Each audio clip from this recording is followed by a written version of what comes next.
Gadis ini mencuri pena di atas meja. Tapi kamera masih mengikuti. Pupilnya membesar. Tangan mulai berkeringat. Pernapasan tidak stabil. Jantung mulai berdetak lebih cepat. Ini adalah tanda kejahatan yang akan datang. Kamera menatapnya dan tidak bergerak. Nina sangat mendesak. Lap keringat di tangan. Ketika orang tidak memperhatikan, dia dengan cepat mengambil pena. Taruh di tas. Kamera terasa ada yang tidak beres. Cepat datang untuk scan. Tapi Nina sudah bersiap sebelumnya. Dia menjahit lapisan isolasi ke dalam tas. Berkat isolasi itu, kamera samping eksternal tidak terdeteksi. Sama seperti itu, dia menyelesaikan kejahatan pertamanya. Dia menggunakan pembaca sidik jari. Ambil sidik jari guru di pena itu. Sekarang dia harus bisa bersembunyi dari kamera.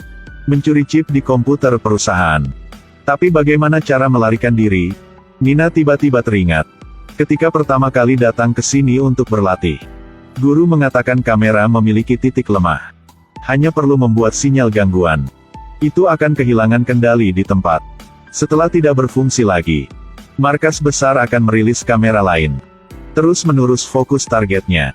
Cara ini hanya memiliki waktu luang 4 menit. Nina terpaksa dalam 4 menit itu harus bisa mencuri chipnya. Dia dengan cepat pergi ke atap gedung. Temukan transformator. Kemudian dorong transformer keluar dengan tongkat dan sembunyikan di dalamnya. Benar saja, kamera macet dan kehilangan kendali di tempat. Pada saat ini, markas segera mengirimkan kamera baru. Mulai mencari keberadaan Nina. Dia hanya ada waktu 4 menit. Nina terpaksa meluangkan waktu. Lift memiliki kamera. Hanya bisa menggunakan kecepatan tercepat untuk berlari melewati tangga. Ada orang di bawah. Dia harus menunggu mereka pergi. Gunakan ponsel untuk memastikan tidak ada orang di sana. Baru berani keluar. Dia dengan cepat pergi ke ruang pemantauan. Tiba-tiba ada orang muncul. Jika tertangkap oleh kamera mereka, seluruh rencana akan berantakan. Nina segera bersembunyi di ruang konferensi. Bahkan menyembunyikan kaki sendiri. Takut kaki direkam. Pastikan tidak ada orang di sekitar. Cepat buka pintu ruang pemantauan. Gunakan sidik jari guru. Berhasil membuka pintu. Dia akhirnya menemukan yang asli. Tapi Nina ragu. Dari kecil sampai besar tinggal di Omniscient. Dia tahu ini adalah kejahatan masuk penjara dengan derajat tertinggi. Nina menyerah. Dia masih terlalu baik pada akhirnya. Tidak bisa mengabaikan itu semua untuk melakukan kejahatan. Tidak menyangka baru keluar. Sudah bertemu dengan manajemen. Dia memanggilnya ke kantornya. Katakan pada dia ayahnya sudah mati atau pulang dan istirahat. Apakah ini bukan memecat dia? Setelah mendengarkan kalimat ini, Nina telah mengambil keputusan. Dia menolak tawaran ini. Hari berikutnya dia pergi ke atap gedung. Melakukan dengan cara lama dan pergi ke ruang pemantauan. Tanpa ragu.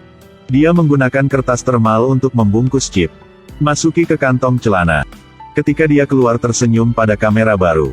Sekarang tidak ada yang bisa menghentikan dia untuk menemukan kebenaran. Berhasil memecahkan chip. Hanya perlu berhasil terhubung ke komputer host. Bisa meretas penyelidikan kamera. Tapi dia punya masalah. Karena perusahaan untuk memastikan keamanan. Merancang bahasa berpemilik untuk server. Hanya melalui komputer resmi perusahaan. Setelah mengkompilasi kode, baru bisa masuk ke server. Komputer legal perusahaan hanya dapat diakses oleh manajer. Dia hanya seorang trainee. Bagaimana bisa menyentuhnya? Sekarang Nina ingat seseorang yang mengatakan dia akan membantunya, asisten wali kota. Nina pergi mencari asistennya. Minta tolong sama dia. Cukup tempelkan pemancar ini di komputer. Bisa mendapatkan data di dalam. Asisten itu memandang Nina dengan sedih dan setuju. Hari berikutnya kota perlu mendeklarasikan undang-undang baru yang mengharuskan penggunaan komputer. Sebagai asisten punya wali kota, dia jelas boleh masuk ke dalam. Berhasil tempelkan alat itu ke komputer. Tapi masalahnya asisten lupa ambil ketika dia keluar. Jadi ditemukan semua akan hancur. Tidak ada pilihan lain. Nina berpikir bagaimana cara untuk masuk ke dalam dan ambil alat itu keluar. Tapi bagaimana cara untuk ambilnya? Melihat tukang servis. Satu ide langsung muncul di kepala dia. Nina mengambil bor. Beli banyak bingkai foto. Mulai mengebor ke dinding. 1 kali, 2 kali, 3 kali. Dia mengebor 2 hari. Pasang bingkai foto di dinding. Anda pikir dia sudah gila? Atau sudah tidak ada ruang untuk simpan foto? Tentu saja tidak. Nina menemukan lubang dari kamera. Secara teoritis, jika mengebor dinding, itu akan dianggap menghancurkan properti pribadi. Tetapi jika mengebor terus-menerus, ulangi tindakan itu berkali-kali, akan dianggap sebagai kebiasaan profesional. Nina memanfaatkan kerentanan ini. Berlatih dengan kamera 2 hari berturut-turut. Pada saat Nina mengebor dinding lagi, kamera mengenali bahwa Nina sedang bekerja. Pada akhirnya dia membawa bor dan bingkai foto ke komputer resmi itu. Sebelum mulai, dia juga mengarahkan untuk menanyakan kamera satu pertanyaan. Ini hobi saya tidak apa-apa kan? Nina mulai mengebor. Benar saja, kamera tidak merespon. Dia menggunakan kawat kecil untuk ambil alat itu keluar. Gunakan cat hitam untuk menutupi lubang itu. Sekarang satu-satunya bukti kejahatan itu hilang. Sekarang hanya tinggal satu langkah terakhir. Bawa chip yang sudah di-crack. Taruh di server. Tapi server punya perusahaan. Terkunci dengan beberapa lapisan perlindungan. Dan ruangan simpan server. Ada gas beracun. Orang biasa tidak bisa masuk. Tapi ini tidak mempersulit Nina. Dia pergi ke ruang bawah tanah. Masukkan 2 kecoa di pipa menuju server. Sangat cepat server melaporkan benda asing. Tukang reparasi datang untuk memeriksanya. Nina dengan cepat menyelinap masuk. Bersembunyi di sudut menunggu semua orang keluar. Kesuksesan ada di depan mata. Tapi tidak bisa buru-buru. Harus berurusan dengan kamera di atas. Kamera menyebalkan ini. Nina menatap lurus ke kamera. Pelan-pelan. Paksa ke exhaust fan. Daya tarik yang hebat menarik kamera ke dalam. Nina cepat bertindak. Masuki chip yang sudah di-crack ke dalam server. Sekarang dia bisa melihat semua kamera rekam. Kebenaran akan segera terungkap. Dia balik ke rumah langsung nyala komputer untuk cek kamera. Dia harus menemukan pembunuh ayah dia. Hanya melihat dalam kamera ayah dia sedang mau cuci pakaian. Tiba-tiba ada suara tembakan. Ayah dia jatuh, langsung mati. Dan pembunuh menembak. Adalah seorang pria dia belum pernah ketemu. Nina mengambil gambar orang itu, mulai mencari data global, akhirnya menemukannya. Dia bukan orang di kota ini. Tapi tinggal di pinggir kota. Ada satu kali dia tertangkap kamera. Sekali dalam acara lelang. Jadi tidak diawasi dengan ketat di luar kota. Orang-orang yang hidup di bawah pengawasan kamera. Hidup aman. Tapi selalu diawasi. Dan di luar kota. Tidak ada kamera. Selalu ada bahaya. Nina temukan petunjuk. Pergi ke pinggiran kota. Berhasil menemukan orang itu. Tidak menyangka orang itu sudah siap dari sebelumnya. Keluarkan sebuah pistol. Jadi dia adalah pembunuh bayaran. Dia dapat permintaan dari customer. Baru pergi untuk bunuh ayah Nina. Dia melalui pipa saluran pembuangan. Untuk menghindari dari kamera. Berhasil masuk ke dalam kota.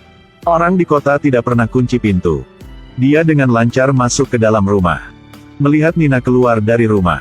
Dia langsung menembak ayah Nina. Nina terpaksa bertanya padanya. Dia akhirnya mengatakan yang sebenarnya. Tapi Nina tidak mengharapkan bahwa orang di belakang kematian ayah dia adalah asisten wali kota yang sering bantu dia. Nina marah datang ke restoran. Mencari asisten itu. Kenapa Anda mau bunuh ayah saya? Ternyata dia melihat kemampuan luar biasa Nina. Karena ingin jadi pemilik kota ini. Dia sewa orang untuk bunuh ayah dia. Paksa Nina harus bertindak.